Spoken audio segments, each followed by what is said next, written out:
Yeah, I definitely have. I think that's such a great question. I would say I'd preface it by saying I think I've been lucky. I was a sophomore. I would say up and until I was a sophomore in high school, which was 2001. I hadn't really. If I had experienced racism, it was nuanced racism. Um, and after 9/11, like it started pretty fast.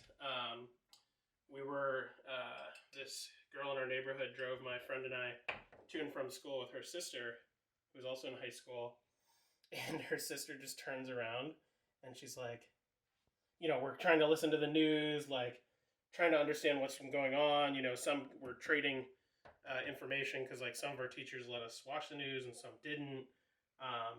Some people have family. It was in Maryland, so we're very close to the Pentagon in Washington. We knew people, had parents that worked in D.C. and worked in the Pentagon.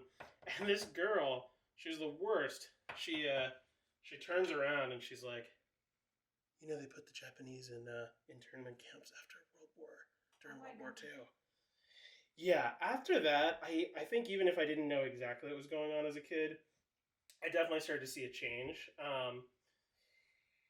Like if I would get bullied, there'd sometimes be a racist tinge to it. Again, I was pretty lucky. I didn't get bullied too often, but when I did, you'd better believe there was like I'd be called like the sand N word sometimes. Um, so yes, I think so. Looking back on it, though, I think whatever I experienced probably wasn't anything compared to what my parents experienced. So we grew up in almost rural, I'd say, suburban Maryland. And my father worked in construction.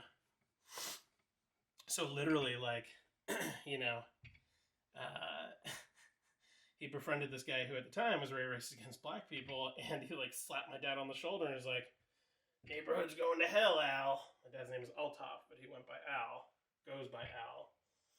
He's like, all these minorities moving in. My dad's just like, what? Good. I don't know. My dad definitely, he assimilated to the culture very fast too. He'd come here for school, and I think a lot of his friends were Asian students of one form or the other. And I know he experienced some racism early on here. And then even when he started his work, he founded a construction company, a very successful one, but he had to deal with a lot of different types of people.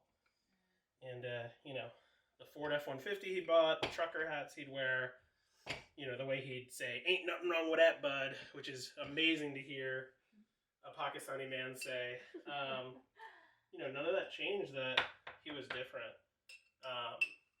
And I feel like, my mom, to some extent, it took her some time to kind of, she changed how she dressed a little bit when she moved.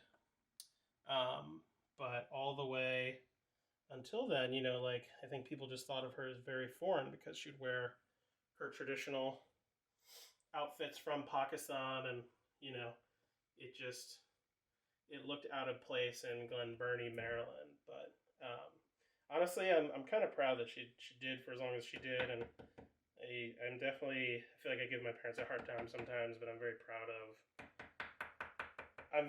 of how they have kept, a lot of aspects of their culture and in some cases religion together, despite that, because it's very easy to like want to assimilate and just not, Right. yeah, not keep much from where you came from, but they did. Or at least as much as they could.